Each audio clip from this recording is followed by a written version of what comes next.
नमस्कार मेरे प्यारे साथियों, स्वागत है आप सभी लोगों का अपना यूट्यूब चैनल शिक्षित भारत में। उम्मीद करते हैं कि आप सभी लोग स्वस्थ एवं मस्त होंगे और आप लोगों की जो है एग्जाम की तैयारी जो चल रही होगी, बहुत ही लाजवाब शानदार चल रही होगी। प्यारे साथियों, तो आज हम लेकर आए हैं अपना अगला टॉपिक यानी अगला चैप्टर की बात करें तो वो है आंतरिक सुरक्षा और आतंकवाद। आप लोग अपने सिलेबस में चेक करिएगा, आप लोगों का सिलेबस में ज़रूर दिया है आंतरिक सुरक्षा और आतंकवाद। तो चलिए आज हम देखेंगे कि आप लोगों का आंतरिक सुरक्षा और आतंकवाद से जितना प्रश्न बनेगा, उतने प्रश्नों को हम बहुविकल्पीय के माध्यम से सॉल्व कराने की कोशिश करेंगे। प्यारे साथियों, इतना करने के बजाय आप लोगों से एक ही चीज़ माँगते हैं कि वीडियो को लाइक कर दीजिए, चैनल को सब्सक्राइब करके दूसरे के पास भी शेयर करिए, ताकि उन भाई-बहनों के पास मेरी वीडियो जाए, जो यूपी होमगार्ड्स चाहे यूपी कांस्टेबल की तैयारी कर रहे हैं।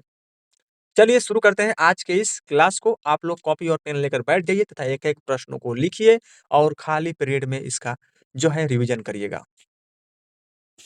पहला जो प्रश्न है, भारत में आंतरिक सुरक्षा का मुख्य दायित्व किस मंत्रालय का है? ऑप्शन में है रक्षा मंत्रालय, बी है गृह मंत्रालय, सी है विदेश मंत्रालय और डी है प्रधानमंत्री कार्यालय। तो जो हमारा पहले का ऑप्शन होगा, ऑप्शन नंबर बी होगा, यानी कि गृह मंत्रालय। बहुत ही इंपॉर्टेंट प्रश्न है आपके वर्दी के लिए, तो आई लिख लीजिएगा, एमपीटी जो है 2025 यूपी होमगार्ड। दूसरा प्रश्न है, राष्ट्रीय जांच एजेंसी जिसको बोलते हैं एनआईए का गठन किस आतंकी हमले के बाद किया गया था? ऑप्शन में है संसद हमला 2001, बी है मुंबई हमला जो है 2008 और सी है पुलवामा हमला 2019 और डी है हमारा कि अक्षरधाम हमला 2002। दूसरे का जो ऑप्शन होगा, ऑप्शन बी होगा आपका, मुंबई हमले के बाद जो हुआ था हमारा क्या हुआ था, राष्ट्रीय जांच एजेंसी का गठन हुआ था। आइए तीसरा प्रश्न कह रहा है कि उत्तर प्रदेश का कौन-सा क्षेत्र जो है नक्सलवाद से सर्वाधिक प्रभावित रहा है? ऑप्शन ए है पश्चिमी यूपी, बी है बुंदेलखंड, सी है सोनभद्र और मिर्जापुर, डी है अवध क्षेत्र। तो जो हमारा 3 का ऑप्शन होगा, ऑप्शन नंबर सी होगा, यानी कि सोनभद्र और मिर्जापुर जिसको बोलते हैं पूर्वांचल का क्षेत्र। 4 नंबर कह रहा है कि भारत-नेपाल सीमा जो यूपी से लगती है की सुरक्षा की ज़िम्मेदारी किस बल के पास है? ऑप्शन में है बीएसएफ, बी है सीआरपीएफ और सी है एसएसबी और डी है आईटीबीपी। जो हमारा 4 का ऑप्शन होगा, ऑप्शन नंबर सी है, यानी कि एसएसबी की ज़िम्मेदारी है। आगे बढ़ते हैं, 5वां प्रश्न देख लेते हैं। कह रहा है कि यूएपीए का जो है उद्देश्य क्या है? ऑप्शन में है यूनाइटेड जो है अंगेस्ट पुलिस एक्ट, बी है गैर कानूनी गतिविधियां यानी रोकथाम अधिनियम, सी हमारा की अर्बन एंड पुलिस एक्ट और डी है उपरोक्त में से कोई नहीं। तो जो हमारा 5 का ऑप्शन होगा, ऑप्शन बी होगा, यानी कि गैर कानूनी गतिविधियां अधिनियम। अगला प्रश्न की तरफ देखते हैं, 6 नंबर की तरफ। कह रहा है कि ब्लैक कैट कमांडो किसे कहा जाता है? ऑप्शन में है एसपीजी, बी है एनएसजी, सी है हमारा की आर2एल और डी है कोबरा। तो छठवां का जो ऑप्शन होगा हमारा, ऑप्शन नंबर बी होगा कि यानी एनएसजी को कहा जाता है ब्लैक कैट कमांडो। आगे बढ़ते हैं 7 नंबर। उत्तर प्रदेश पुलिस की आतंकवाद जो है निरोधक इकाई क्या है? ऑप्शन में है हमारा कि एसटीएफ, बी है एटीएस, सी है हमारा सीआईडी और डी है एसओजी। जो 7 का ऑप्शन होगा मेरे प्यारे भाई, ऑप्शन नंबर बी होगा, यानी कि एटीएस। आगे बढ़ते हैं 8 नंबर की तरफ। कह रहा है कि हलवा क्या है? ऑप्शन में है एक कर प्रणाली, बी है शेयर बाजार का घोटाला, सी है अवैध तरीके से धन का हस्तांतरण और डी है हमारा कि विदेशी बैंक। 8 का जो ऑप्शन होगा हमारा, ऑप्शन नंबर सी होगा, यानी कि अवैध तरीके से धन का जो है हस्तांतरण। आगे बढ़ते हैं, अपना 9 नंबर प्रश्न देखते हैं। कह रहा है कि साइबर आतंकवाद के लिए जो है आईटी एक्ट 2000 की कौन-सी धारा दंडित करती है? ऑप्शन में है धारा 66 ए, बी है धारा 66 एफ, सी है धारा 67 और डी है धारा 420। तो जो हमारा 9 का ऑप्शन होगा, ऑप्शन नंबर बी होगा, यानी कि धारा 66 एफ।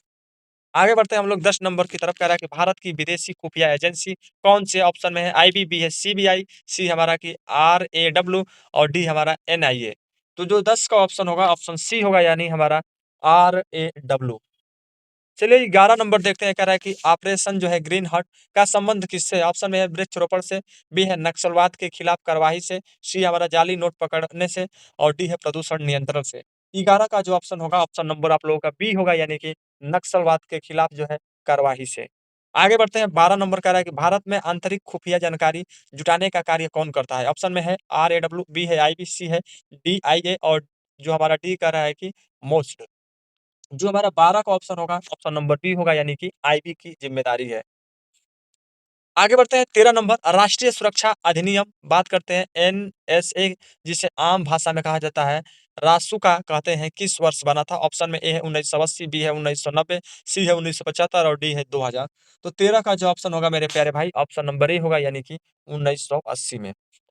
14 नंबर की बात करते हैं, कह रहा है कि कोबरा बटालियन किस केंद्रीय बल का हिस्सा है? ऑप्शन में ए है बीएसएफ, सी है सीआरपीएफ, सी है हमारा कि सीआईएसएफ और डी है एसएसबी। तो जो हमारा 14 का जो ऑप्शन होगा, ऑप्शन बी है, यानी कि सीआरपीएफ का जो है हिस्सा है केंद्र कोबरा बटालियन। आगे देखिए 15 नंबर कह रहा है कि स्लीपर सेल शब्द का संबंध किससे है? ऑप्शन में है ब्लैक जो है लॉकर से, बी है आतंकवादियों का गुप्त समूह से, सी हमारा कि जेल की जो है काल कोठरी से और डी है मोबाइल बैटरी से। तो जो हमारा 15 का जो ऑप्शन होगा, ऑप्शन नंबर बी है, यानी कि आतंकवादियों का गुप्त समूह से। आगे बढ़ते हैं 16 नंबर कह रहा है कि धन शोधन को रोकने के लिए भारत में कौन सा अधिनियम है? ऑप्शन में हमारा ए है, यानी कि पीएमएलए, बी है हमारा कि एफईएमए, सी है आईपीसी 420 और डी है हमारा कि सीओएफईपीओएसए। जो हमारा 16 का जो ऑप्शन है, ऑप्शन नंबर हमारा जो है ए है, यानी कि पीएमएलए। 17 नंबर देखिए कह रहा है कि लोन वुल्फ अटैक का क्या अर्थ है? ऑप्शन में भेड़िया का हमला, बी है किसी एक व्यक्ति द्वारा बिना किसी समूह के आतंकी हमला करना, सी है समूह में हमला करना और डी है साइबर हमला। तो जो हमारा 17 का ऑप्शन है, ऑप्शन बी है, यानी कि किसी एक व्यक्ति द्वारा बिना किसी समूह के आतंकी हमला करना। आगे बढ़ते हैं अपना 18 नंबर कह रहा है कि ईडी यानी कि प्रवर्तन निर्देशालय का मुख्य कार्य क्या है? ऑप्शन में ए हत्या की जांच करना, बी है आर्थिक अपराध और मनी जो है लॉन्ड्रिंग की जांच करना, सी है सीमा सुरक्षा और डी है चुनाव करना। तो 18 का जो ऑप्शन होगा मेरे प्यारे भाई, ऑप्शन नंबर बी होगा। ट्रिक लगाइएगा बी पे। अगला प्रश्न है 19 नंबर, भारत के वर्तमान राष्ट्रीय सुरक्षा सलाहकार जिसके बोलते हैं एनएसए का पद की जिम्मेदारी क्या है? ऑप्शन में है विदेश नीति बनाना, बी है प्रधानमंत्री को सुरक्षा मुद्दे पे सवाल देना, सी है सेना का नेतृत्व करना, डी है गृह मंत्री का सचिव होना। 19 का जो ऑप्शन होगा, ऑप्शन नंबर बी होगा, यानी प्रधानमंत्री को सुरक्षा मुद्दे पर सलाह देना। अगला भाई प्रश्न हमारा 20 नंबर कह रहा है कि गोल्डन क्रिसेट और गोल्डन जो है ट्रायंगल किससे संबंधित है? ऑप्शन में है पर्यटन क्षेत्र से, बी है अफीम और नशीले पदार्थ की तस्करी के रास्ते से, सी है सोने की खरीदने पर और डी है सैन्य अड्डे से। तो जो हमारा 20 का जो ऑप्शन होगा, ऑप्शन नंबर बी है, यानी कि अफीम और नशीले पदार्थों की तस्करी के रास्ते से। आगे बढ़ते हैं 21 नंबर कह रहा है कि 26/11 मुंबई हमले में जो है जिंदा पकड़े गए आतंकी का क्या नाम था? ऑप्शन में है हाफिज सदी, बी है हमारा कि अजमल कसाब और बी सी है हमारा मसूद अजहर और डी है हमारा कि दाऊद इब्राहिम। तो 21 का जो ऑप्शन होगा बी होगा, यानी कि अजमल कसाब था। आगे बढ़ते हैं हम लोग 22 नंबर की तरफ, कह रहा है कि उत्तर प्रदेश यानी एसटीएफ जिसे बोलते हैं स्पेशल टास्क फोर्स का गठन मुख्य रूप से किसके जो है खत्मे के लिए हुआ था? ऑप्शन में है नक्सलवाद, बी है श्री प्रकाश शुक्ला और संगठित माफिया, सी हमारा कश्मीरी आतंकी और डी है साइबर अपराधी। तो जो हमारा 22 का ऑप्शन होगा, ऑप्शन नंबर बी होगा, यानी कि श्री प्रकाश शुक्ला और जो है संगठित माफिया को खत्म करने के लिए। अगला प्रश्न है 23 नंबर कह रहा है हमारा क्या कि सीसीटीएनएस का पूर्ण रूप क्या है? ऑप्शन हमारा ये है crime and criminal tracking network system, B है सेंट्रल कंट्रोलर जो है ट्रैकिंग नेटवर्क और सी हमारा है कि साइबर क्राइम ट्रैकिंग नेटवर्क और डी हमारा कि क्रिमिनल नेट कंट्रोलर सिस्टम। जो हमारा 23 का जो ऑप्शन होगा मेरे प्यारे भाई, वो होगा ऑप्शन नंबर ए, यानी कि crime and criminal tracking network systems. अगला प्रश्न है 24 नंबर, भारत में साइबर सुरक्षा की नोडल एजेंसी कौन सी है? ऑप्शन में हमारा ए है, यानी कि एनसीआईआईपीसी, बी हमारा कि सीईआरटी इन और सी हमारा कि एनआईसी और डी है सीडीएसी। तो जो हमारा 24 का जो ऑप्शन होगा, ऑप्शन नंबर बी है। अगला प्रश्न है 25 नंबर कह रहा है कि जो है रेड कॉरिडोर का संबंध किस समस्या से? ऑप्शन में हमारा कि माओवादा नक्सलवाद से, बी हमारा तपेदिक बीमारी से, सी है सीमा विवाद से और डी है सूखाग्रस्त क्षेत्र से। तो 25 का जो ऑप्शन होगा मेरे प्यारे भाई, ऑप्शन नंबर ए होगा। अगला प्रश्न हमारा है 26 नंबर, कह रहा है कि भारत का सबसे पुराना अर्धसैनिक बल कौन सा है? ऑप्शन में है सीआरपीएफ, बी है असम राइफल, सी हमारा बीएसएफ और डी है आईटीबीपी। तो जो हमारा 26 का जो ऑप्शन होगा, ऑप्शन नंबर हमारा बी होगा, यानी कि असम राइफल। अगला प्रश्न है 27 नंबर कह रहा है क्या हमारा कि फिशिंग किस प्रकार का अपराध है? ऑप्शन में है चोरी, बी है साइबर अपराध, बी है सी है हमारा डकैती और डी है अपहरण। तो जो हमारा 27 का जो ऑप्शन होगा मेरे प्यारे भाई, ऑप्शन नंबर बी होगा, यानी कि साइबर अपराध है। आगे बढ़ते हैं हम लोग 28 नंबर की तरफ, कह रहा है कि जाली भारतीय मुद्रा जिसको बोलते हैं एफआईसीएन का जो है प्रसार किस प्रकार का खतरा है? ऑप्शन में है सामाजिक खतरा, बी है आर्थिक खतरा, सी है राजनीतिक खतरा और डी हमारा कि पर्यावरणीय खतरा। तो जो हमारा 28 का जो ऑप्शन होगा, वो होगा ऑप्शन नंबर बी यानी कि आर्थिक खतरा है हमारा जो है जाली भारतीय मुद्रा। प्रश्न नंबर 19 से क्या कह रहा है कि हमारा कह रहा है कि NATGRID जिसको बोलते हैं नेशनल इंटेलिजेंसी ग्रेड का उद्देश्य क्या है? ऑप्शन में बिजली वितरण, बी है हमारा कि खुफिया एजेंसी को जो है डेटाबेस को एकीकृत करना, सी है सड़क निर्माण और डी है इंटरनेट सेवा देना। तो जो हमारा 29 का जो ऑप्शन होगा मेरे प्यारे भाई ऑप्शन नंबर बी होगा। यानी कि खुफिया एजेंसियों के जो है डेटाबेस को एकीकृत करना। आगे बढ़ते हैं हम लोग 30 नंबर की तरफ कह रहा है कि नक्सलवाद की शुरुआत भारत में किस स्थान से मानी जाती है? ऑप्शन में है नक्सलबाड़ी यानी पश्चिमी बंगाल, बी है हमारा कि सुकमा यानी छत्तीसगढ़, सी हमारा कि बस्तर यानी मध्य प्रदेश, डी हमारा कि कोरापुट यानी उड़ीसा। तो जो हमारा 30 का ऑप्शन होगा ऑप्शन नंबर ए है, यानी कि जो है नक्सलबाड़ी पश्चिम बंगाल। आगे बढ़ते हैं हम लोग 31 नंबर कह रहा है कि RAF जिसे बोलते हैं रैपिड एक्शन फोर्स। तो का विशेष कार्य क्या है? ऑप्शन में है सीमा सुरक्षा, बी हमारा कि वीआईपी सुरक्षा, सी है दंगा नियंत्रण और डी है चुनाव ड्यूटी। तो जो हमारा 31 का जो ऑप्शन होगा, ऑप्शन नंबर हमारा सी है यानी कि दंगा नियंत्रण। आइए बात करते हैं 32 नंबर की, इनमें से कौन संगठन भारत में प्रतिबंधित है? ऑप्शन में हमारा RSS, बी है हमारा कि SIMI, सी है हमारा कि DAL और डी है हमारा कि BHP। जो हमारा 32 का जो ऑप्शन होगा ऑप्शन नंबर बी होगा यानी कि SIMI। आगे बढ़ते हैं 33 नंबर लश्कर ए जो है तैयबा किस देश का आतंकी संगठन है? ऑप्शन में अफगानिस्तान, बी है पाकिस्तान, सी है सीरिया और डी है ईरान। तो जो हमारा 33 का जो ऑप्शन है ऑप्शन बी है यानी कि पाकिस्तान का है आतंकवादी। आइए 34 नंबर इंटरपोल का मुख्यालय कहाँ स्थित है? ऑप्शन में है न्यूयॉर्क, बी है हमारा लियोन यानी फ्रांस, सी हमारा जेनेवा और डी है लंदन। तो जो हमारा 34 का जो ऑप्शन होगा मेरे प्यारे भाई ऑप्शन नंबर बी होगा यानी कि लियोन का है। चलिए 35 नंबर का रहा है कि डार्क वेब का क्या है? ऑप्शन में है रात में चमकने वाला जो है इंटरनेट है, बी है इंटरनेट का वह हिस्सा जो सामान्य सर्च इंजन से छिपा होता है, सी हमारा की बंदी पड़ी वेबसाइट है और डी हमारा की वायरस वाली पेन ड्राइव है। 35 का जो ऑप्शन होगा हमारा बी है यानी कि याद रखिएगा। चलिए आगे बढ़ते हैं हम लोग 36 नंबर कह रहा है कि आतंकवादी गतिविधियों को रोकने के लिए जो है टाडा यानी कि TADA कानून कब समाप्त किया गया? ऑप्शन में 1985, बी है 1995, सी है हमारा 2004 और डी है 2010। तो 36 का जो मेरा ऑप्शन होगा ऑप्शन नंबर बी होगा यानी कि 1995। अगला प्रश्न बढ़ते हैं 37 नंबर का रहेगा कि पीपुल्स वार यानी ग्रुप यानी कि PWG किस जो है विचारधारा से संबंधित था? ऑप्शन में हमारा कि जो है अलगाववाद, बी है नक्सलवाद, सी है क्षेत्रवाद और डी है धार्मिक जो है कट्टरवाद। तो जो हमारा 37 का ऑप्शन होगा ऑप्शन नंबर बी है यानी कि नक्सलवाद से। चलिए अगला प्रश्न देखते हैं 38 नंबर कह रहा है कि संसद भवन की सुरक्षा की जिम्मेदारी मुख्य रूप से किस विशेष बल के पास है? ऑप्शन में है दिल्ली पुलिस, बी है संसद सुरक्षा सेवा, सी है CRPF, डी है NSG। तो जो हमारा 38 का ऑप्शन होगा ऑप्शन नंबर बी है यानी कि संसद सुरक्षा सेवा। आइए बात करते हैं 39 नंबर की, उत्तर प्रदेश के किस जिले में पुलिस जो है फॉरेंसिक यूनिवर्सिटी बन रही है? ऑप्शन में हमारा ए है कानपुर, बी है लखनऊ, सी है नोएडा, डी है प्रयागराज। तो जो हमारा 39 का ऑप्शन होगा ऑप्शन नंबर बी यानी कि लखनऊ में हमारा बन रहा है। 40 नंबर कह रहा है क्या हमारा कि बोट नेट का शब्द शब्द का संबंध किससे? ऑप्शन में समुद्री सुरक्षा से, बी है साइबर हमले से, सी है हमारा कि रोबोटिक्स से और डी है नावों के नेटवर्क से। तो जो हमारा 40 का जो ऑप्शन होगा मेरे प्यारे भाई ऑप्शन नंबर बी होगा यानी कि साइबर हमले से। आइए अगला प्रश्न देखते हैं 41 नंबर कह रहा है कि जीरो जो है टॉलरेंस नीति का संबंध किससे? ऑप्शन में भ्रष्टाचार और अपराध, आतंकवाद के प्रति, बी है यातायात नियमों के प्रति, सी है शिक्षा के प्रति, डी है स्वास्थ्य सेवाओं के प्रति। तो जो हमारा 41 का ऑप्शन होगा ऑप्शन नंबर ए है यानी कि भ्रष्टाचार और अपराध आतंकवाद के प्रति। अगला प्रश्न है 42 नंबर भारत में जो है वीआईपी सुरक्षा का जो है जेड प्लस श्रेणी में सुरक्षा कौन प्रदान करता है? ऑप्शन में है केवल पुलिस, बी है NSG और CRPF कमांडो, सी है होमगार्ड और डी है सेना। तो जो हमारा 42 का ऑप्शन होगा ऑप्शन हमारा जो है वो है बी सही यानी कि NSG और CRPF कमांडो करते हैं। अगला प्रश्न है 43 नंबर कह रहा है कि तटीय सुरक्षा के लिए कौन सा बल जिम्मेदार है? ऑप्शन में है BSF, बी है भारतीय तटरक्षक बल, सी है ITBP और डी है SSB। तो जो हमारा 43 का ऑप्शन होगा ऑप्शन नंबर बी हो यानी कि भारतीय जो है तटरक्षक बल है। अगला प्रश्न है 44 नंबर यानी AFSPA यानी कि अफ़्सा का कानून कहाँ लागू होता है? ऑप्शन में है पूरे भारत में, बी है केवल जम्मू कश्मीर में, सी है जो आसाम क्षेत्रों में और डी है केवल सीमा पर। तो जो हमारा 44 का ऑप्शन होगा ऑप्शन सी होगा यानी कि आसांत क्षेत्रों में। अगला प्रश्न है 45 नंबर कह रहा है कि ISIS की विचारधारा किस पर आधारित है? ऑप्शन में है लोकतंत्र पे, बी है धार्मिक जो है चरमपंथ खिलाफत का और सी है समस्यावाद का और डी है समाजवाद का। जो हमारा 45 का ऑप्शन होगा ऑप्शन हमारा बी होगा यानी कि धार्मिक चरमपंथ यानी खिलाफत का।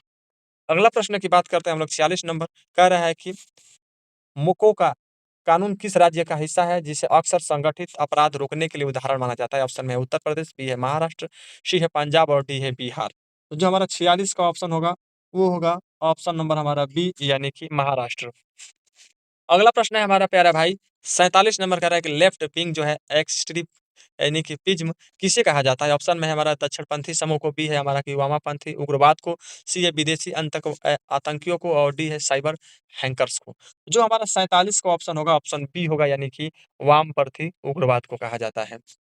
अगला प्रश्न देख लेते हैं हम लोग, 48 कह रहा है कि रैनसमवेयर क्या है? ऑप्शन में ए है हमारा कि फिरौती जो है मांगने वाला मैलवेयर, बी है हमारा कि एक जो है एंटीवायरस, सी है पुलिस का सॉफ्टवेयर और डी है हमारा बैंक की स्कीम। तो जो हमारा 48 का ऑप्शन होगा मेरे प्यारे भाई, ऑप्शन नंबर ए होगा। चलिए अगला प्रश्न देख लेते हैं 49 नंबर को अपना। कह रहा है कि पुलवामा आतंकी हमला 2019 किस सुरक्षा बल के काफिले पर हुआ था? ऑप्शन में ए है बीएसएफ, सी है सीआरपीएफ और डी है हमारा सी है आर्मी और डी है आईटीबीपी। तो आपका सही जवाब होगा ऑप्शन नंबर बी यानी कि सीआरपीएफ में हुआ था। पुलवामा आतंकी हमला सुरक्षा बल के काफिले पर हमला हुआ था। तो प्यारे मेरे भाई एवं बहनों, आप सभी लोगों के बीच जो रहा ये 49 अति महत्वपूर्ण रहा प्रश्न का मिल रहा है। आज जो हम लेकर आए हैं आपके सिलेबस के अकॉर्डिंग है, राजस्व और प्रशासन। यह जो चैप्टर होगा आप लोगों के लिए बहुत ही महत्वपूर्ण भूमिका निभाएगा पेपर में। तो चलिए शुरू करेंगे आज के इस क्लास को। राजस्व और प्रशासन के सारे प्रश्नों को देखेंगे। जाने से पहले, प्रश्नों को शुरू करने से पहले प्यारे साथियों, आप लोगों से ये प्यारा भाई, आपका ये साथी जो है एक चीज़ माँगता है, पता है आपका क्या? कि आप लोग थोड़ा-सा वीडियो को लाइक कर दीजिए, चैनल को सब्सक्राइब कर दीजिए तथा दूसरे के पास भी शेयर करिए कि आपके साथ-साथ उन सारे भाइयों का भी उद्धार हो जाए, जो यूपी कांस्टेबल की अरे सॉरी यूपी होमगार्ड्स का सपना देख रहे हैं वर्दी पाने के लिए। तो चलिए शुरू करते हैं आज के इस क्लास को, बने रहिएगा हमारे वीडियो में अंतिम तक। चलिए हमारा पहला प्रश्न है, वर्तमान में राजस्व परिषद अध्यक्ष प्रशासनिक न्यायिक जो है सदस्यों की संख्या कितनी होती है? ऑप्शन में है 1, 3, 7, बी है 1, 2, 6, सी है 1, 2, 7 और डी है 2, 3, 4। पहले का जो ऑप्शन सही होगा मेरे प्यारे साथियों, वो है हमारा ऑप्शन नंबर सी यानी कि 1, 2, 7 है। दूसरा प्रश्न कह रहा है कि जिला स्तर पर शांति बनाए रखने का उत्तरदायित्व तो निम्न में से किस पर है? ऑप्शन में है जिलाधिकारी, बी है जिला पंचायत अध्यक्ष, सी है उप जिलाधिकारी और डी है तहसीलदार। तो दूसरे का जो ऑप्शन होगा, ऑप्शन हमारा ए होगा यानी कि जिलाधिकारी का। 3 नंबर की बात करते हैं, इनमें से कौन-सा जो है कार्य तहसीलदार के अंतर्गत आता है? ऑप्शन है सार्वजनिक भूमि से अतिक्रमण हटाना, बी है भू अभिलेखों के रख-रखाव का उत्तरदायित्व, सी हमारा है जो है कब्जेदारों की जो है बेदखल करना, सी है डी है हमारा ए और सी दोनों। तो आपका ऑप्शन होगा डी नंबर यानी ए और सी दोनों है, यानी कि सार्वजनिक भूमि से अतिक्रमण को हटाना और जो है सी आपका कह रहा है कि जो है जो कब्जेदारों की जो है बंद-लिखिल करना। चलिए 4 नंबर देखते हैं, निम्न में से कौन-सा क्रम सही है? ऑप्शन में है लेखपाल जो है राजस्व और उसके बाद से नायब तहसीलदार और जो है तहसीलदार। बी है लेखपाल और नायब तहसीलदार, राजस्व निरीक्षक और सी जो है उसके बाद से तहसीलदार। सी की बात करते हैं, यानी कुल मिलाकर आपका जो ऑप्शन होगा ये देख लीजिएगा, ऑप्शन आपका ए सही है यानी कि लेखपाल, राजस्व निरीक्षक, नायब तहसीलदार और तहसीलदार। आगे की तरफ बढ़ते हैं 5 नंबर की तरफ। चकबंदी समिति में अधिकतम व न्यूनतम सदस्यों की संख्या कितनी है? ऑप्शन में हमारा ए है अधिकतम 11 न्यूनतम 5, बी है अधिकतम 16 न्यूनतम 11, सी है हमारा अधिकतम 10 न्यूनतम 7 और डी है अधिकतम 10 और न्यूनतम 5। तो आपका ऑप्शन होगा सही हमारा जो है अधिकतम 11 और न्यूनतम 5 होते हैं। चकबंदी समिति में अधिकतम एवं न्यूनतम सदस्यों की संख्या है। 6 नंबर, चकबंदी कितने प्रकार की होती है? ऑप्शन में ए है 1, बी है 2, सी है 3 और डी है इनमें से कोई नहीं। तो आपका ऑप्शन होगा बी यानी कि 2 प्रकार की होती है चकबंदी। 7 नंबर कह रहा है कि आंशिक अनिवार्य चकबंदी सर्वप्रथम हुई थी। ऑप्शन में उत्तर प्रदेश में, बी है गुजरात में, सी है बिहार में और डी है मध्य प्रदेश में। तो आपका सही जवाब होगा डी यानी कि मध्य प्रदेश में। चलिए देखते हैं 8 नंबर, उत्तर प्रदेश में चकबंदी योजना को कब लागू किया गया? ऑप्शन में ए है वर्ष 1959 में, बी है वर्ष 1954 में, सी है वर्ष 1908 में और डी है 1955 में। तो आपका सही जवाब होगा यानी कि वर्ष 1954 में जो है उत्तर प्रदेश में चकबंदी योजना लागू की गई थी। बात करते हैं 9 नंबर की, कह रहा है कि निम्न में से किस धारा से चकबंदी हेतु जो है विज्ञप्ति जारी की जाती है? ऑप्शन में धारा जो है 4(1), बी है धारा 4(2), सी है धारा 4(3) और डी है जो है ए और बी दोनों। तो आपका सही जवाब होगा ऑप्शन नंबर डी यानी कि ए और बी दोनों सही होगा। 10 नंबर तो कह रहा है कि चकबंदी लेखपाल गाँव में जाकर किस धारा के अंतर्गत जो है भूचित्र संशोधन करेगा? ऑप्शन नंबर ए धारा 7, बी है धारा 5, सी है धारा 6 और डी है धारा 8। तो सही जवाब होगा ऑप्शन नंबर ए यानी कि धारा 7। आइए 11 नंबर प्रश्न की बात कर लेते हैं। उत्तर प्रदेश में चकबंदी अधिनियम कब लागू हुआ था? ऑप्शन में है वर्ष 1955, बी है वर्ष 1958, सी है वर्ष 1957 और डी है वर्ष 1954। तो आपका सही जवाब होगा वर्ष 1954। अगला प्रश्न देखते हैं अपना। 12 नंबर है, कह रहा है कि राजस्व परिषद में अनुभाग में जो है प्रकोष्ठ की संख्या क्या है? ऑप्शन में है 19 अनुभाग और जो है 14 प्रकोष्ठ, बी है 18 अनुभाग और 15 प्रकोष्ठ, सी है हमारा 14 अनुभाग और 19 प्रकोष्ठ, डी है 18 अनुभाग और 14 प्रकोष्ठ। आपका सही जवाब होगा ऑप्शन नंबर ए, यानी कि 19 अनुभाग और 14 प्रकोष्ठ होता है। चलिए अपना देखते हैं। 13 नंबर कह रहा है कि वृक्षारोपण कार्यक्रम में संबंधित कार्यक्रम किस अनुभाग में वर्णित है? ऑप्शन में अनुभाग 1, बी है अनुभाग 2, सी है अनुभाग 3 और डी है अनुभाग 4। तो सही जवाब होगा यानी कि अनुभाग 2, ऑप्शन नंबर बी। 14 नंबर, वित्त आयोग को सूचना उपलब्ध कराने संबंधी कार्य किस अनुभाग द्वारा किए जाते हैं? ऑप्शन में है अनुभाग 5, बी है अनुभाग 6, सी है अनुभाग 4 और डी है अनुभाग 7। तो आपका सही जवाब होगा अनुभाग 5, यानी option number B, sorry option number A. 15 नंबर है, निम्न में से कौन-सा विषय अनुभाग 11 में वर्णित नहीं है? ऑप्शन में है बाढ़ की वार्षिक समीक्षा, बी है मौसम एवं कृषि दशा में संबंधित रिपोर्ट का संकलन एवं प्रकाशन, सी है हमारा अग्नि दुर्घटना के कारण हुई क्षति और डी है लेखपाल परीक्षण विद्यालय की स्थापना। तो आपका जो ऑप्शन होगा ऑप्शन नंबर डी होगा, यानी कि लेखपाल परीक्षण जो है विद्यालय की स्थापना। 16 नंबर कह रहा है कि चकबंदी सर्वप्रथम कहाँ एवं किस वर्ष हुई थी? ऑप्शन में ए है वर्ष 1921 पंजाब में, बी है वर्ष 1922 पंजाब में, सी है वर्ष 1921 उत्तर प्रदेश में और डी है वर्ष 1922 उत्तर प्रदेश में। तो सही जवाब होगा ऑप्शन नंबर ए, यानी कि वर्ष 1921 में हुआ था ऐच्छिक चकबंदी। चलिए 17 नंबर की बात करते हैं। कह रहा है कि पूर्णतः अनिवार्य चकबंदी उत्तर प्रदेश में किस वर्ष हुई? ऑप्शन में है वर्ष 1955, बी है वर्ष 1950, सी है वर्ष 1947 और डी है वर्ष 1954। 17 का जो ऑप्शन है, ऑप्शन हमारा जो है डी है, यानी कि वर्ष 1954। अगला प्रश्न की बात करते हैं। 18 नंबर के निम्न में से कौन-सी नदी उत्तर प्रदेश में बाढ़ के लिए जिम्मेदार हो नहीं है? ऑप्शन में है गंगा, बी है यमुना, सी है शारदा और डी है नर्मदा। तो ऑप्शन होगा आपका डी नंबर, यानी कि जो नर्मदा है वो उत्तर प्रदेश में बाढ़ के लिए जिम्मेदार नहीं है। अगला प्रश्न है 19 नंबर, उत्तर प्रदेश में बाढ़ के लिए कौन-सी नदी जिम्मेदार है? ऑप्शन में है गंगा, बी है गंडक, सी है माही और डी है ए तथा बी दोनों। तो आपका सही जवाब होगा ऑप्शन नंबर डी, यानी कि ए तथा बी दोनों की बात करते हैं। गंगा और गंडक दोनों जिम्मेदार है उत्तर प्रदेश में बाढ़ के लिए। आइए 20 नंबर का आ रहा है, क्या प्रश्न कह रहा है कि प्रथम वास्तविक जो है गजेटियर का नाम क्या था? ऑप्शन में है ईस्ट इंडिया गजेटियर, बी है वेस्ट इंडिया जो है गजेटियर, सी है नॉर्थ इंडिया गजेटियर और डी है जो है इंपीरियल गजेटियर ऑफ इंडिया। तो ऑप्शन होगा आपका ए, यानी कि ईस्ट इंडिया गजेटियर।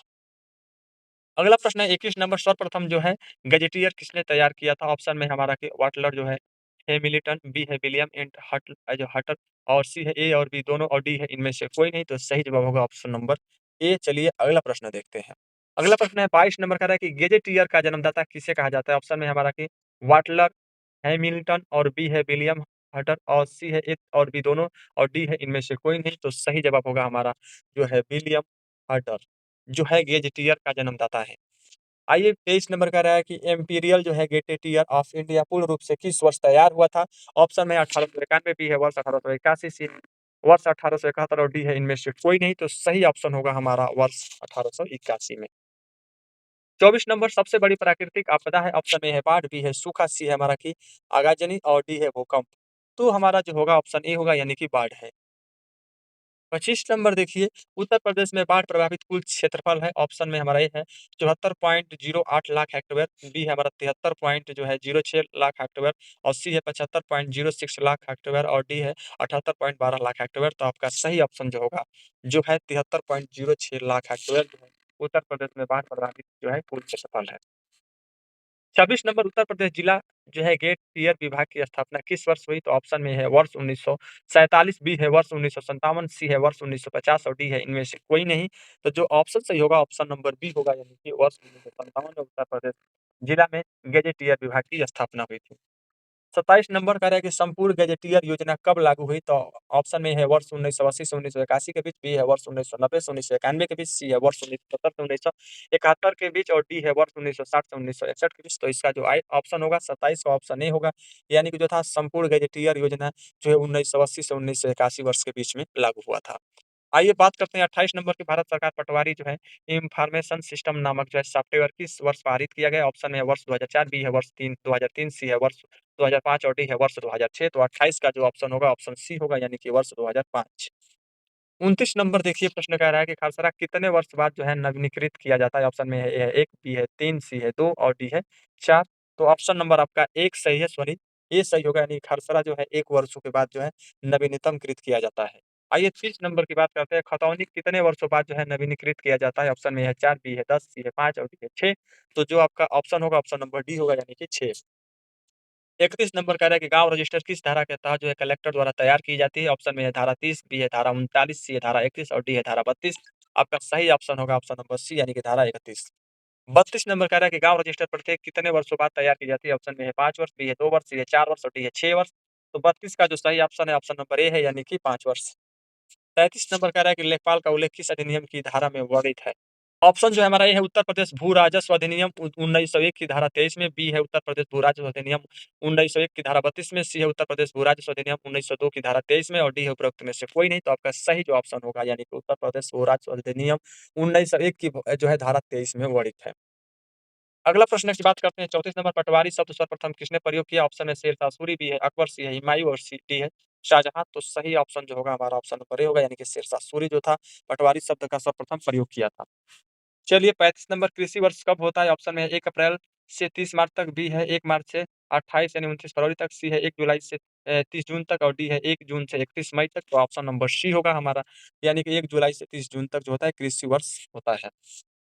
36 नंबर कह रहा है कि भू कृषि का रिकॉर्ड कौन सा है? ऑप्शन में है हमारा कि गिरदवारी, बी है हमारा कि पंचनामा, सी है हमारा कि जमाबंदी और डी है खतौनी। तो आपका सही ऑप्शन होगा ऑप्शन नंबर ए, यानी कि गिर जो है दावरी।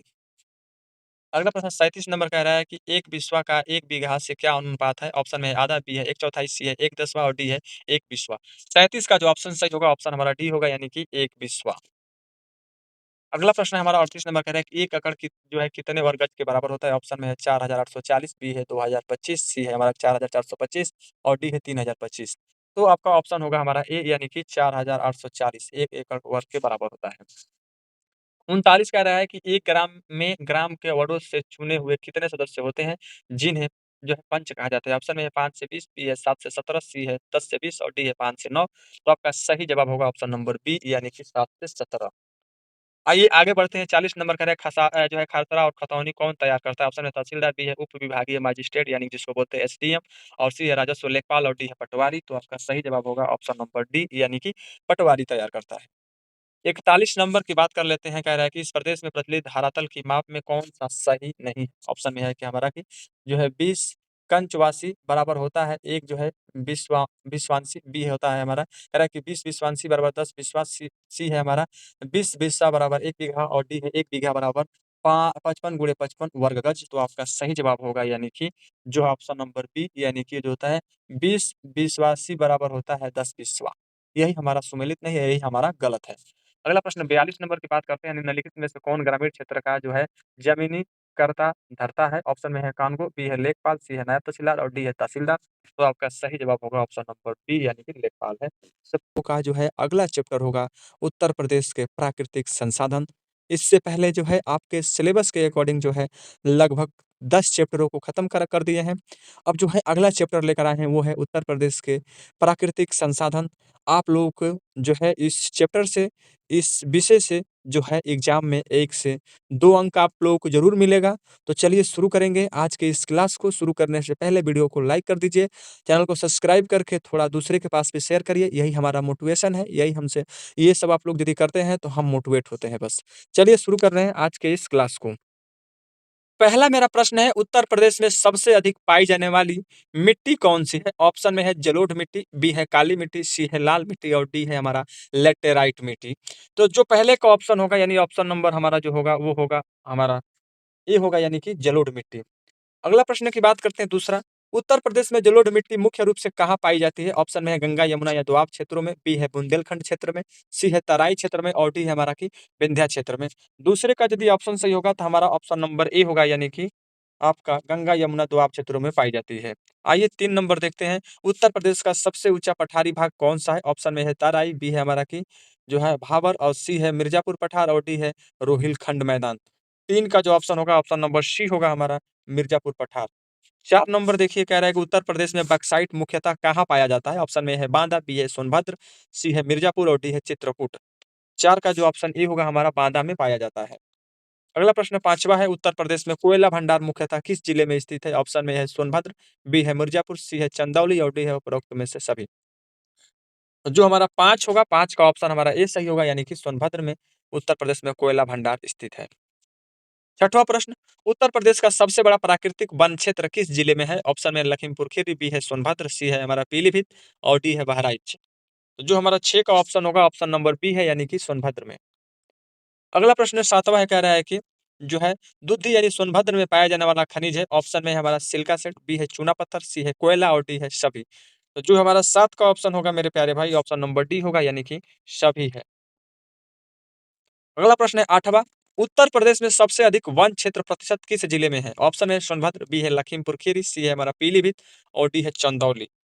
तो 8 का यदि ऑप्शन की बात करते हैं तो ऑप्शन नंबर ए सही है, यानी कि सोनभद्र।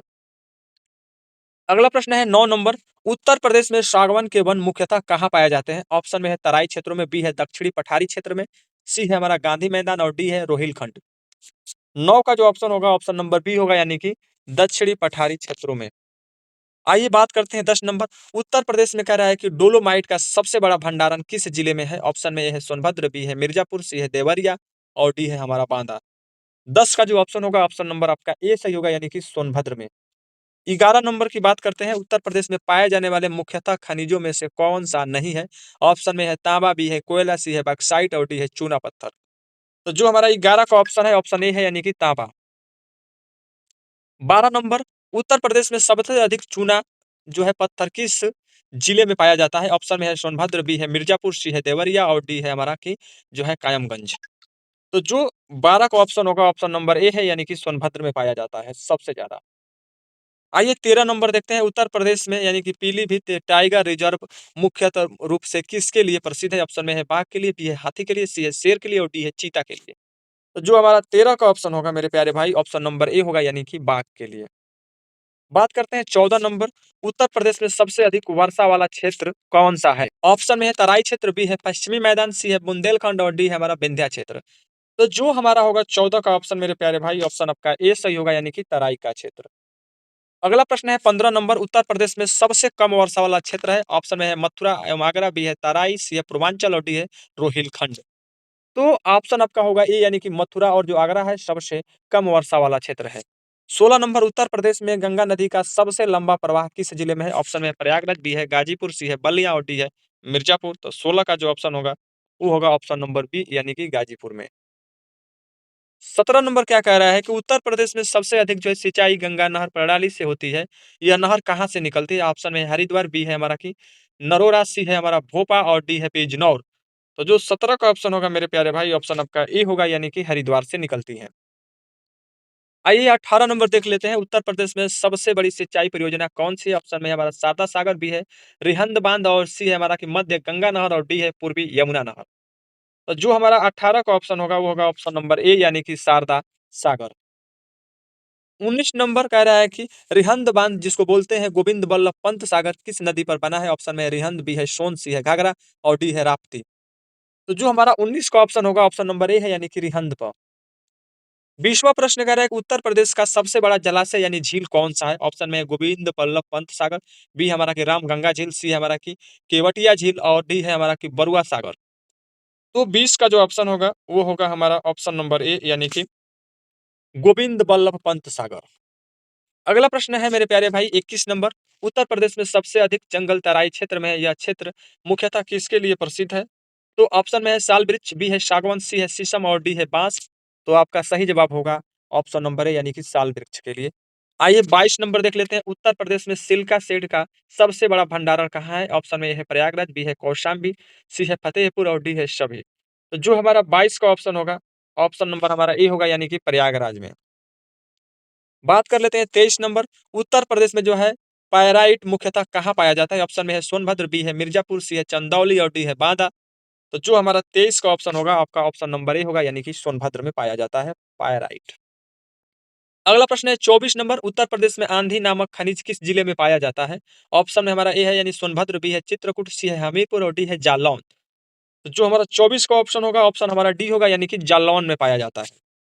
अगला प्रश्न है 25 नंबर कह रहा है कि उत्तर प्रदेश में सबसे अधिक वन्य जीव अभ्यारण्य किस जिले में है? ऑप्शन में है लखीमपुर खीरी, बी है पीलीभीत, सी है बहराइच और डी है श्रावस्ती। तो जो हमारा 25 का ऑप्शन होगा, ऑप्शन नंबर हमारा ए है, यानी कि लखीमपुर खीरी में। अगला प्रश्न है 26 नंबर, उत्तर प्रदेश में जो है दुधवा नेशनल पार्क किस जिले में स्थित है? ऑप्शन में लखीमपुर खीरी, बी है पीलीभीत, सी है बहराइच और डी है गोंडा। तो जो हमारा 26 का ऑप्शन होगा, ऑप्शन नंबर ए होगा, यानी कि लखीमपुर खीरी। आइए आगे बात करते हैं हम लोग अपना जो है अगला प्रश्न को लेकर, यानी कि 27। उत्तर प्रदेश में चूना पत्थर का उपयोग मुख्यतः किस उद्योग में होता है? ऑप्शन में है सीमेंट उद्योग, बी है लोहा उद्योग, सी है कागज उद्योग और डी है चीनी उद्योग। तो जो हमारा 27 का ऑप्शन होगा मेरे प्यारे भाई, ऑप्शन नंबर ए होगा, यानी कि सीमेंट उद्योग। 28 नंबर क्या कह रहा है कि उत्तर प्रदेश में सबसे अधिक भूजल किस क्षेत्र में है? ऑप्शन में है पश्चिमी उत्तर प्रदेश में, बी है पूर्वांचल में, सी है मध्य उत्तर प्रदेश और डी है बुंदेलखंड। तो जो हमारा 28 का जो ऑप्शन होगा वो होगा ऑप्शन नंबर ए, यानी कि पश्चिमी उत्तर प्रदेश में है। 29 नंबर हमारा प्रश्न क्या कह रहा है कि उत्तर प्रदेश में सबसे कम भूजल स्तर वाला क्षेत्र है? ऑप्शन में है बुंदेलखंड, बी है ताराई, सी है गंगा यमुना दोआब और डी है रोहिलखंड। तो 29 का जो ऑप्शन होगा मेरे प्यारे भाई, 29 का जो ऑप्शन होगा वो होगा हमारा ऑप्शन नंबर ए, यानी कि बुंदेलखंड है। अगला प्रश्न की बात करते हैं 30 नंबर का, उत्तर प्रदेश में सबसे अधिक मछली उत्पादन किस जिले में से होता है? ऑप्शन में है गाजीपुर, बी है बलिया, सी है गोरखपुर और डी है वाराणसी। तो जो हमारा 30 का जो ऑप्शन होगा, ऑप्शन नंबर हमारा ए है, यानी कि जो है गाजीपुर से। अगला प्रश्न 31 नंबर कह रहा है कि उत्तर प्रदेश में जो संगमरमर कहाँ पाया जाता है? ऑप्शन में है मिर्जापुर एवं सोनभद्र में, बी है आगरा में, सी है लखनऊ में और डी है कानपुर में। तो जो हमारा 31 का ऑप्शन है, ऑप्शन हमारा ए सही है, यानी कि मिर्जापुर एवं सोनभद्र में पाया जाता है संगमरमर सबसे ज्यादा। 32 कह रहा है कि उत्तर प्रदेश में सबसे अधिक सोयाबीन उत्पादन किस क्षेत्रों में होता है? ऑप्शन में बुंदेलखंड, बी है पश्चिमी मैदान, सी है तराई और डी है पूर्वांचल। तो जो हमारा 32 का जो ऑप्शन है मेरे प्यारे भाई, ऑप्शन ए है, यानी कि बुंदेलखंड में।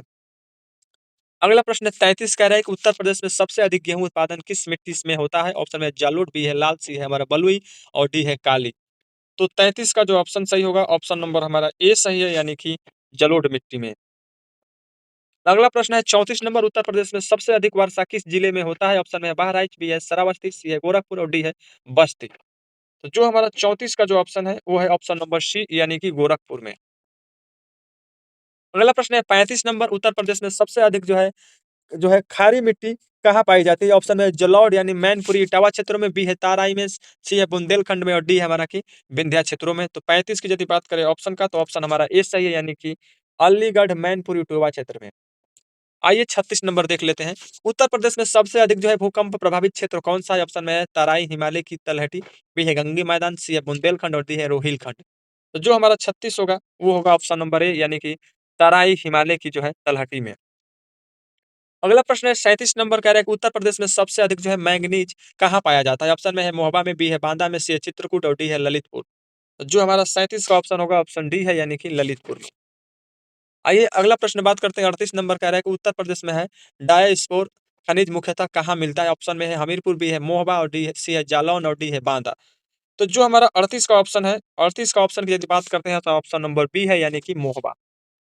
अगला प्रश्न है 39 नंबर, उत्तर प्रदेश में सबसे अधिक रेत का भंडार किस नदी के किनारे है? ऑप्शन है यमुना, बी है गंगा, सी है घाघरा और डी है गोमती। तो जो हमारा 39 का जो ऑप्शन है वो है ऑप्शन नंबर हमारा बी, यानी कि गंगा नदी।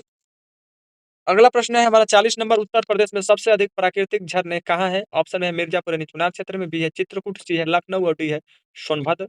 तो 40 का जो ऑप्शन होगा मेरे प्यारे भाई, ऑप्शन नंबर ए है, यानी कि मिर्जा यानी मिर्जापुर चुनार क्षेत्र में। अगला प्रश्न है 41 नंबर, उत्तर प्रदेश में जो है चित्रकूट का प्रसिद्ध झरना है? ऑप्शन में है तुलसी वाटरफॉल, यानी कि सबरी, बी है हमारा कि राजदरी झरना, सी है हमारा लखनिया दरी और डी है उपरोक्त में से सभी। तो 41 का जो ऑप्शन है मेरे प्यारे भाई, ऑप्शन नंबर ए है, यानी कि तुलसी जो है वाटरफॉल, जिसको सबरी बोलते हैं। आइए 42 नंबर, उत्तर प्रदेश में सबसे अधिक चीनी मिल किस क्षेत्र में है? ऑप्शन में है पश्चिम में उत्तर प्रदेश, बी है पूर्वांचल, सी है मध्य उत्तर प्रदेश और डी है बुंदेलखंड। तो हमारा 42 का जो ऑप्शन सही है, ऑप्शन नंबर ए है, यानी कि पश्चिमी उत्तर प्रदेश में। 43 नंबर, उत्तर प्रदेश में सबसे अधिक जूट उत्पादन किस जिले में होता है? ऑप्शन में है गोरखपुर, बी है बस्ती, सी है देवरिया और डी है बहराइच। तो जो हमारा 43 का जो ऑप्शन है, ऑप्शन आपका ए सही होगा, यानी कि गोरखपुर में सबसे ज्यादा जूट उत्पादन होता है। 44 नंबर की बात करते हैं तो उत्तर प्रदेश में सबसे अधिक प्राकृतिक रबर उत्पादन कहाँ होता है? ऑप्शन में है उत्तर प्रदेश में नहीं होता है, बी है बहराइच, सी है गोंडा, डी है श्रावस्ती। तो मेरे प्यारे भाई 44 का जो ऑप्शन होगा, ऑप्शन नंबर ए होगा, यानी कि हमारा जो है उत्तर प्रदेश में नहीं होता है प्राकृतिक रबर का उत्पादन, याद रखिएगा। 45 नंबर, उत्तर प्रदेश में सबसे अधिक जो है मूंगफली उत्पादन किस क्षेत्र में होता है? ऑप्शन में बुंदेलखंड, बी है पश्चिमी मैदान, सी है ताराई और डी है पूर्वांचल। तो बात करते हैं 45 का, तो 45 का ऑप्शन होगा हमारा बुंदेलखंड, ऑप्शन नंबर ए। 46 नंबर है, उत्तर प्रदेश में सबसे अधिक आलू उत्पादन किस जिले में होता है? ऑप्शन में है फर्रुखाबाद, बी है आगरा, सी है कन्नौज और डी है मैनपुरी। तो 46 का जो ऑप्शन है, ऑप्शन नंबर ए है, यानी फर्रुखाबाद में जो है सबसे ज्यादा आलू उत्पादन होता है उत्तर प्रदेश के जिले में। 47 नंबर, उत्तर प्रदेश में सबसे अधिक आम उत्पादन किस जिले में होता है? ऑप्शन में है हमारा कि मलिहाबाद, यानी जो लखनऊ में, बी है हमारा कि सहारनपुर, सी है वाराणसी और डी है प्रयागराज।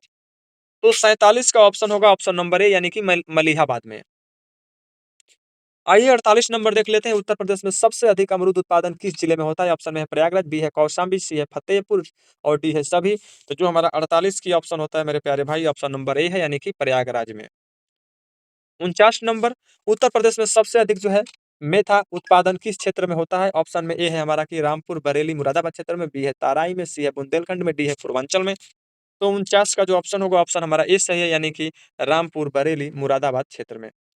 अगला प्रश्न है 50 नंबर, उत्तर प्रदेश में सबसे अधिक जो है जैविक विविधता वाला क्षेत्र है। ऑप्शन में है तराई एवं जो है दुधवा क्षेत्र, बी है विंध्या क्षेत्र, सी है बुंदेलखंड पठार और डी है गंगा मैदान।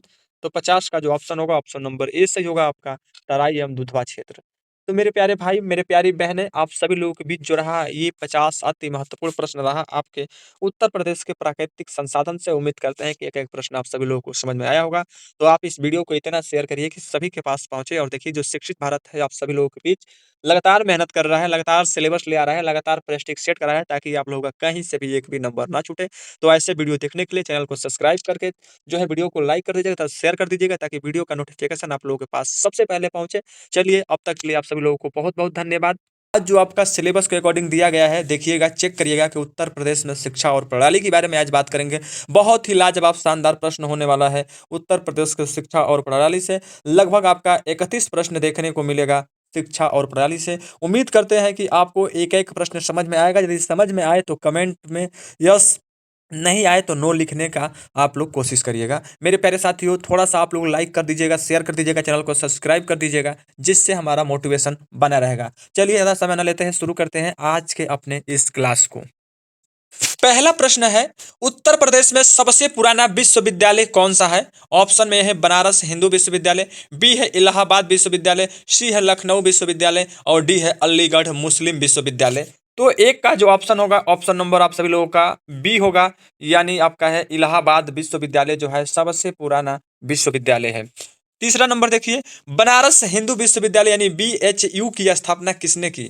ऑप्शन में है मदन मोहन मालवीय, बी है गोपाल कृष्ण गोखले, सी है स्वामी विवेकानंद और डी है बाल गंगाधर तिलक। दो की यदि ऑप्शन की बात करते हैं तो ऑप्शन आपका ए सही है, यानी कि मदन मोहन मालवीय ने बनारस हिंदू विश्वविद्यालय की स्थापना की थी। देखिए 3 नंबर, उत्तर प्रदेश तकनीकी विश्वविद्यालय यदि बात करते हैं, जिसका UPTU का नाम है, 2015 में जो है आधिकारिक तौर पर किसके रूप में बदल दिया गया? ऑप्शन में है जवाहरलाल नेहरू तकनीक विश्वविद्यालय, बी है सरदार पटेल तकनीक विश्वविद्यालय, सी है इंदिरा गांधी तकनीक विश्वविद्यालय और डी है हमारा DAPJ अब्दुल कलाम तकनीक विश्वविद्यालय। तो जो हमारा 3 का ऑप्शन होगा मेरे प्यारे भाई, ऑप्शन नंबर आप सभी लोगों का डी सही होगा, यानी कि जो होगा डॉक्टर APJ अब्दुल कलाम तकनीक विश्वविद्यालय। आगे बढ़ते हैं 4 नंबर की तरफ। उत्तर प्रदेश में कुल कितने केंद्रीय विश्वविद्यालय हैं? ऑप्शन में है 4, बी है 5, सी है 6 और डी है 7। 4 का जो ऑप्शन होगा मेरे प्यारे साथी, वो होगा आप सभी लोगों का ऑप्शन नंबर सी, यानी कि जो केंद्रीय विश्वविद्यालय है वो हमारा 6 है। आइए 5 नंबर की बात करते हैं। संपूर्णानंद संस्कृत विश्वविद्यालय कहाँ स्थित है? ऑप्शन में है लखनऊ, बी है वाराणसी, सी है प्रयागराज और डी है मथुरा। 5 का जो ऑप्शन होगा आप सभी लोगों के बीच में रहने वाला है, वो बी हमारा है, वाराणसी में रहने वाला है। चलिए 6वां प्रश्न देख लेते हैं। उत्तर प्रदेश में प्राथमिक शिक्षा की देख रेख कौन करता है? ऑप्शन में है बेसिक शिक्षा परिषद, बी है माध्यमिक शिक्षा परिषद, सी है हमारा यानी SCERT और डी है हमारा कि DIET।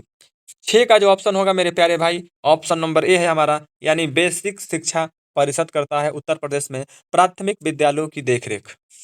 7वां प्रश्न कह रहा है कि उत्तर प्रदेश का सबसे बड़ा मेडिकल कॉलेज कौन सा है? ऑप्शन में है लखनऊ मेडिकल कॉलेज, बी है वाराणसी मेडिकल कॉलेज, सी है हमारा SN मेडिकल कॉलेज आगरा और डी है हमारा कि MLN medical college Prayagraj.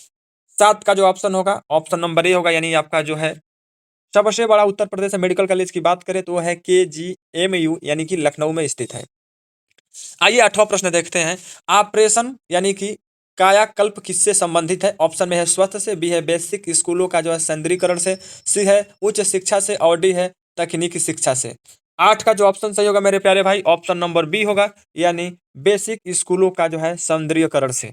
9 number देखिए, भारतीय प्रौद्योगिकी संस्थान यानी कानपुर की स्थापना किस वर्ष में हुई? ऑप्शन में है 1959, बी है 1969, सी है 1957 और डी है 1947। 9 का जो ऑप्शन होगा, ऑप्शन हमारा ए सही होगा, यानी कि 1959। आइए 10वां प्रश्न देखते हैं। उत्तर प्रदेश में IIT कितने हैं? ऑप्शन में ए है 1, बी है 2, सी है 3 और डी है 4। 10 का जो ऑप्शन होगा, ऑप्शन बी होगा, यानी कि उत्तर प्रदेश में जो IIT है वो हमारे 2 हैं। 11 नंबर देखिए, कह रहा है कि उत्तर प्रदेश के किस विश्वविद्यालय को पूर्व का जो है ऑक्सफोर्ड कहा जाता है? ऑप्शन में हमारा ए है इलाहाबाद विश्वविद्यालय, बी है बनारस विश्वविद्यालय, सी है लखनऊ विश्वविद्यालय और डी है कानपुर विश्वविद्यालय। 11 का जो ऑप्शन सही होगा हमारा, ऑप्शन ए होगा, यानी कि इलाहाबाद विश्वविद्यालय। ए पे टिक लगा लीजिएगा। आइए बात करते हैं हम लोग 12 नंबर का। कह रहा है कि उत्तर प्रदेश के सबसे पुराने विश्वविद्यालय यानी इलाहाबाद विश्वविद्यालय की स्थापना कब हुई थी? ऑप्शन में है 1887, बी है 1889, सी है 1936 और डी है 1880। तो जो हमारा 12 का ऑप्शन होगा मेरे प्यारे भाई, ऑप्शन आप लोगों का ए है, यानी कि 1887 में उत्तर प्रदेश के सबसे पुराने विश्वविद्यालय यानी कि इलाहाबाद की स्थापना हुई थी। 13 नंबर, उत्तर प्रदेश में कह रहा है कि मिड डे मील कार्यक्रम का आरंभ हुआ। ऑप्शन में है 1985, बी है 1990, सी है 1995, डी है 1997। 13 का जो ऑप्शन होगा आपका ऑप्शन सी होगा, यानी कि 1995। 14 नंबर देखिए, कह रहा है कि शिक्षा मित्र योजना संबंधित है। ऑप्शन में ए है प्राथमिक शिक्षा से, बी है माध्यमिक शिक्षा से, सी है उच्च शिक्षा से और डी है हमारा की प्राविधिक शिक्षा में। तो जो 14 का ऑप्शन होगा मेरे प्यारे भाई, वो होगा ऑप्शन नंबर ए, यानी कि प्राथमिक शिक्षा से। आगे बढ़ते हैं हम लोग 15 नंबर। कह रहा है कि 15 जो प्रदेश में केंद्रीय कृषि विश्वविद्यालय की स्थापना की गई। ऑप्शन में है वाराणसी में, बी है झांसी में, सी है मथुरा में और डी है बरेली में। 15 का जो ऑप्शन होगा, ऑप्शन आपका बी होगा, यानी कि झांसी में। बहुत सारे लड़के कहते हैं कि सर हम लोग मोटिवेट कैसे हों? तो देखिए भाई, मोटिवेशन जो होगा ना, खुद का जगाना पड़ेगा। अपने आप अंदर से देखिए ना, एक बार अपने घर की हालात को देखिए, अपनी उस बुजुर्ग माता को देखिए जो एज ना रहते हुए भी बुढ़ापे समय में आपके लिए तन मन धन से लगी है, आपकी हर सुविधा के लिए वो कोशिश करती है कि हमारा लड़का पढ़ने गया है, किसी चीज़ का कमी ना हो। वो भले अपने खाना नहीं खाती है, लेकिन आपको आपके लिए जो हमेशा पूछती रहती है कि बेटा खाना खाए कि नहीं खाए, कैसे हो, किसी चीज़ की ज़रूरत नहीं तो है ना। लेकिन वो बेचारी भले भूखी सो जाती है। आपको पिता को देखिएगा, अपने जो बुजुर्ग पिता होगा, अपने भाई को देखिएगा जो आस लगाकर किसी लड़के से कहता होगा कि भैया हमारे गए हैं पढ़ने के लिए, इस बार तो पक्का जॉब लग जाएगी यूपी होमगार्ड्स में या यूपी पुलिस कांस्टेबल में। वो बहन के बारे में सोचिएगा जो हमेशा कहती होगी कि भैया अच्छा से पढ़ाई करिएगा। तो जब अपने आप खुद इस सारी चीज़ों को देखेंगे तो एक अलग ही जो है मोटिवेशन उत्पन्न होगी।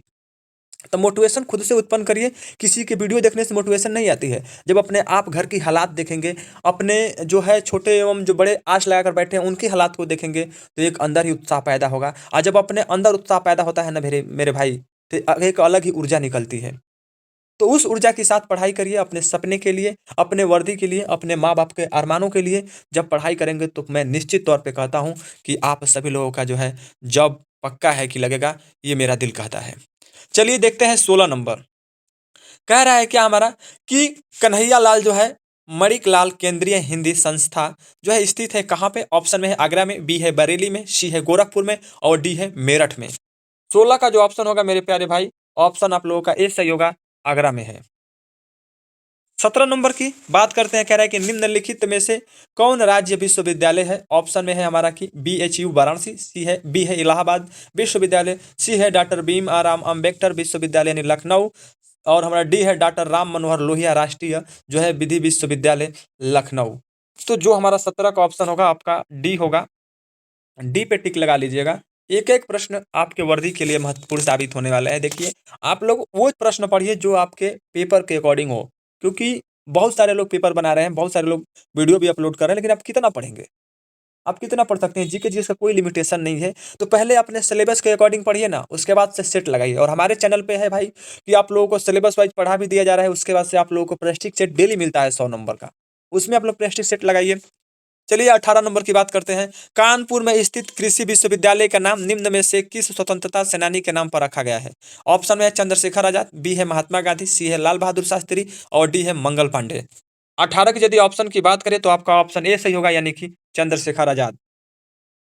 19 नंबर देखिए, कह रहा है कि उत्तर प्रदेश के दूसरे राष्ट्रीय विधि विश्वविद्यालय की स्थापना कहाँ की जा रही है? ऑप्शन में है कानपुर, बी है लखनऊ, सी है गोरखपुर और डी है प्रयागराज।